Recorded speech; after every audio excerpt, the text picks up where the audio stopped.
This was the very helpful advice I received just a few seconds before entering the conference room of a major retailer to discuss, you guessed right, strategy. Me, the strategist, don't mention strategy. A moment of blind terror. But I'm a rational guy. Two questions popped into my head. One was, how can I re-script this entire meeting in 2 seconds? That was pretty scary, so I had another thought, which was, what did this guy mean? Maybe I could sort of argue this out. But I have to confess, I sort of knew what he meant. Strategy. A slightly old-fashioned, faintly pompous word, probably conjures up images of the arcane processes of strategic planning that are generally very complex. And you find in all large companies, lots of analysis, lots of planning, all in the name of improving the competitive advantage of the company. It's this classical concept of strategy which is increasingly being called into question, and not just by our CEO friend. Take the whole idea of planning. As one executive succinctly put to me, we spend 3 months of the year planning, and then the plan is obsolete within a month. Does that make sense? Not really. Or take one of the big ideas of strategy. BCG's founder said that bigness was a very big idea, the idea of scale advantage. If you're the biggest in your industry, you'll probably be advantaged on costs, you'll probably make more money. Scale advantage. Well, let's look at some data. What proportion of the 3 largest companies across all industries do you think are also amongst the top 3 in terms of profitability? Is it 50% perhaps? Maybe 25%? Maybe 5%? Let's look at some data. Here is that number across 65 years for all companies in the US. And the answer is a not particularly overwhelming 7%. So big really is not as beautiful as it once was, and neither are some of the core concepts of strategy. So maybe strategy is dead, killed by technology or something like that. Maybe I should look for a new job. But it can't be so simple. Surely in these complex, turbulent times, don't we need great strategy more than ever? Think about the gap between winners and losers, for example. Let's look at the top 25% of profitable companies and the bottom 25% in profitability of all companies in the US across the same 65-year period. And let's see what happens. Crocodile jaws. Winners are winning bigger, and losers are losing bigger, and the gap is getting wider. We need to make the right choices and have great strategies more than ever. And furthermore, just consider how long it takes to go from being on the green line, a winner, to being on the white line, a loser. If you reach into your pockets, I'm sure you're all carrying a smartphone, and it probably isn't a Nokia phone because they don't make smartphones anymore. They were supplanted by Apple, a company that had never made a smartphone before.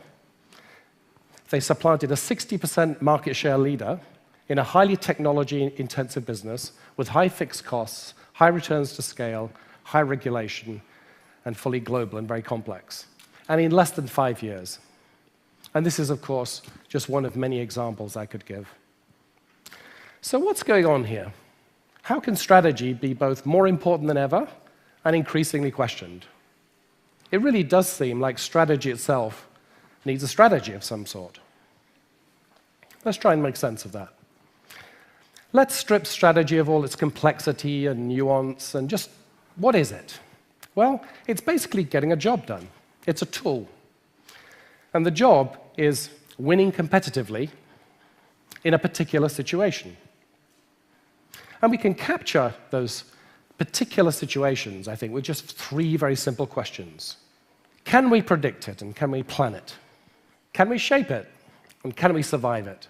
Now, there are all sorts of changes that we've talked about that are going on in business across the last 10, 20, 30 years. Technology, globalization, social feedback loops. But I think strategically, the most important change is that business has been stretched by the forces of change across more of this space. So we still have very predictable businesses, ones where technology change isn't so fast, where strong brands protect against change. And we have very unpredictable businesses. We have businesses that haven't changed for decades and are not easily shaped. We have ones that have just been brought into being and therefore are infinitely shapeable. We have high-growth hit technology businesses that have very favorable conditions, and we have declining businesses in declining markets meeting very harsh conditions. So the question is, what approach to winning would apply across this huge diversity of environments? What's the approach to strategy that maximizes your chance of winning given this incredible diversity? Well, it doesn't exist. This sweater is not here. There is no one size which fits all. The approach to strategy has to match the situation. This shouldn't surprise us. In fact, mathematicians have actually logically proven that there can be no universal approach to strategy across all problem sets. It really just depends upon the problem. So let's rethink that question of how to win in different environments and get a feel for what's the best approach to strategy in 5 very different types of environment. Let's go back to this space. First, let's start with the familiar classical environment. We can predict strong brands, limited technology change, perhaps higher regulation. So we can plan.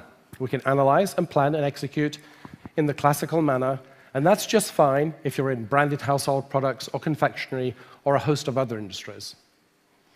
But what if you're in a turbulent technology industry where it's virtually impossible to forecast and you're in an adaptive environment? Well, we can't plan, so we shouldn't try. It's a waste of time. What can we do instead? We take a leaf from biology and we experiment, we adapt. The mantra becomes experiment, select, scale up, and iterate, a very different way of thinking about strategy.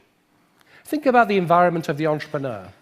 Entrepreneurs get actually to shape and to predict. How could they do that? It's because they are creating their environment by creating products such as 3D printing or personal genomic services. So the mantra of a strategy is very different again. You envisage something which doesn't exist, and you realize that in reality, and you exploit it.